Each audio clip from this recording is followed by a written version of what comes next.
Hey guys, Assalamu alaikum wa rahmatullahi wa barakatuhu. May peace and blessings of Allah subhanahu wa ta'ala be upon you and His mercy. Recently, I saw a video of Scoop Whoop's unscripted video, a trailer called Dharam Sankat. To clear the air, I would like to first elaborate that I'm a big fan of the content of unscripted Scoop Whoop's work, the content and the type of stories they bring on before people. But the video this time I saw about Dharam Sankat, मुझे ऐसा लगा कि I need to clear some misconceptions that often breed, because of the political discourses जो हमारी society में चल रहे हैं, या feminism के नारे हैं, या misogyny, patriarchy, ये सारा stuff इतना चलते रहता है कि ये ऐसे topics है कि इन topics को सोने ही नहीं देता है. And the thing that comes to mind is ignorance. बहुत बार जब हम किसी चीज़ के ऊपर कमेंट करते हैं या हम किसी के बारे में बात करते हैं, we need to keep in mind that we have an open mind that is free from any preconceived notions or stereotypes or biasness, right? So ignorance is the thing that breeds ignorance, and half knowledge is dangerous. So if you want any knowledge about Islam, refer the most authentic source, that is the noble Quran, the word of God himself, and the life of Messenger of Allah sallallahu alaihi wasallam, peace be upon him.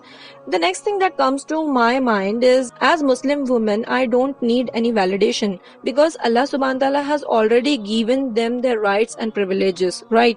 Allah subhanahu wa ta'ala says in Quran, in Surah Al Imran, the last ruku, that He'll not allow the work of anyone, be it male or female, to go in vain, to let it go wasted, because we issue forth from one another.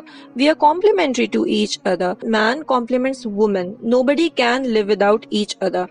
So it is, foolish to think that अगर मैं मर्दों के जैसा कुछ काम करती हूँ, या what men are doing, if I do that too, मैं superior हो जाऊंगी. No, I am already, privileged. I'm already a queen. I don't need anybody's validation.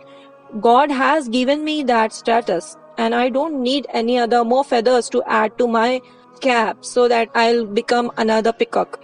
Right. So He knows our make. He doesn't want to put us to trouble by restricting us or adding to our misery or woes.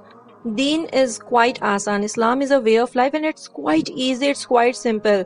Allah subhanahu wa ta'ala has blessed women, and He has granted women freedom. So He doesn't want to impose on us duties like He did to men. It's compulsory on men to pray 5 times a day in mosque, nearby masjids, throughout the year, each day. But He has granted concession for women in terms of praying and fasting and plenty of other things. So it's easy for women to follow their religion, their deen, the way of life, and connect with the Creator as she wants.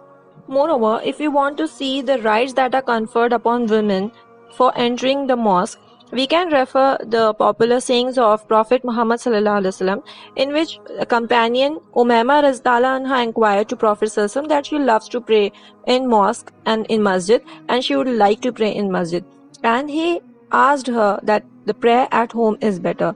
Yet in another saying and narration, Prophet sallallahu alaihi wasallam said, do not prevent women from entering mosque. That means allow women to enter mosque, and that means it's her choice whether she wants to pray in masjid or at home. So we have to make arrangements as a society, as a community or state, to provide women ample opportunities to learn and not feel aloof from visiting masjids. In yet another narration, famous one, Prophet ﷺ even ordered Muslim women coming to Eidgah, even the girls who are menstruating are ordered to come to Eidgah premises and listen to the khutbah, so that they learn about the teachings of Islam. So basically, it sheds light on how much important a masjid is a place in Muslim community. So we can see the facilities and provision for entry in mosque is in Masjid-e-Haram, Masjid-e-Nabawi. We can pray, and women have been praying since times immemorial, and the history is also full of proofs regarding the same. So it's not a religious issue, but kind of administrative and management issue, where women need to have separate arrangements for praying in masjids. You can even refer the scroll.in's news, where Muslim Personal Law Board have submitted to Supreme Court the legal clearing as women are free to pray in mosques.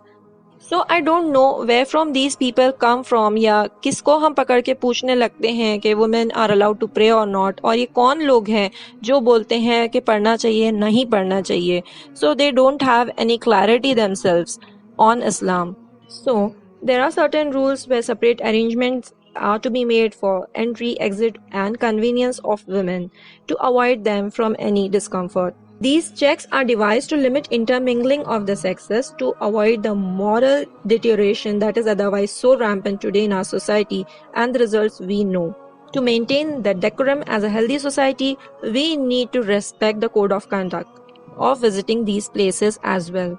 So on a last note, I would like to state that we have a long way to go, or it's time that we observe or we turn our masjids just as we did during these corona times, and restoring the position of masjids not alone as religious institutions but as social institutions that were once so profound and well known during the golden historic times, a place for public welfare, for counseling, for each and every person without restriction of caste, creed or religion.